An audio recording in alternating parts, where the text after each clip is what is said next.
Friends, good evening. ಇವತ್ತು ನಾವು ಪದರ ಚಪಾತಿ ಮಾಡೋದನ್ನು ತೋರಿಸ್ತೀವಿ.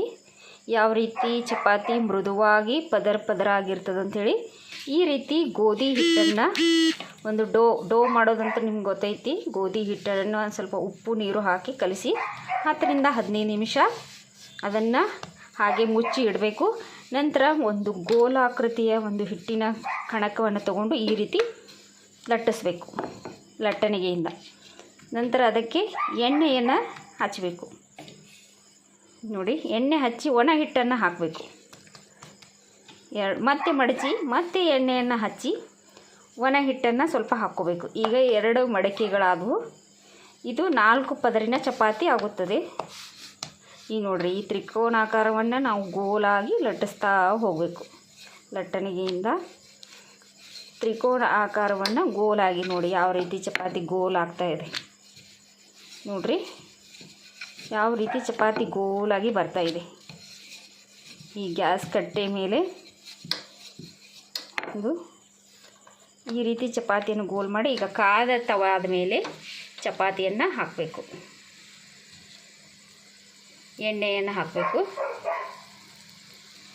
ಎಣ್ಣೆಯನ್ನು ಹಾಕಿ ಸ್ವಲ್ಪ ಆ ಚಪಾತಿ ಗುಳ್ಳಿ ಅಂದರೆ ಮೇಲೆ ಬಬಲ್ಸ್ ಬರೋವರೆಗೂ ಹಾಗೆ ಬಿಡಬೇಕು. ಚಪಾತಿಯನ್ನು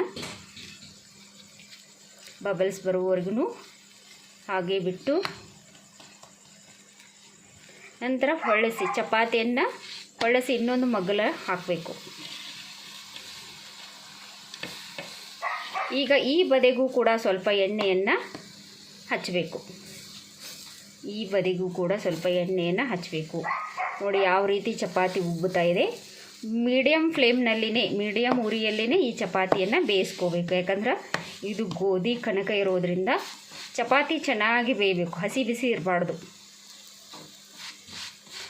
ಹಸಿ ಬಿಸಿ ಇದ್ದರೆ ಪಚನಕ್ರಿಯೆ ಸರಿಯಾಗೋದಿಲ್ಲ. ಚೆನ್ನಾಗಿ ಸ್ಪಾಟ್ ಬೀಳುವವರೆಗೂ ಚೆನ್ನಾಗಿ ಇದನ್ನು ಬೇಯಿಸಬೇಕು. ಉಬ್ಬಿದ ಚಪಾತಿ ರೆಡಿ ಆಗ್ತದೆ. ಈಗ ಈ ಚಪಾತಿಯನ್ನು ನಾವು ಬಿಚ್ಚಿ ನೋಡಿದಾಗ 4 ಪದರಗಳಾಗಿರ್ತವೆ. ಅಷ್ಟು ಮೃದುವಾಗಿರ್ತದೆ ಚಪಾತಿ. ಇವತ್ತು ಮತ್ತು ನಾಳೆ ಇಟ್ಕೊಂಡು ಕೂಡ ಚಪಾತಿಯನ್ನು ತಿನ್ನಬಹುದು. ನನ್ನ ವಿಡಿಯೋಗಳು ನಿಮಗೆ ಇಷ್ಟ ಆದರೆ ಸಬ್ಸ್ಕ್ರೈಬ್ ಮಾಡಿ, ಶೇರ್ ಮಾಡಿ, ಲೈಕ್ ಮಾಡಿ.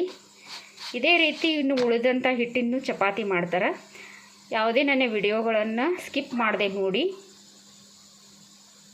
Thank you.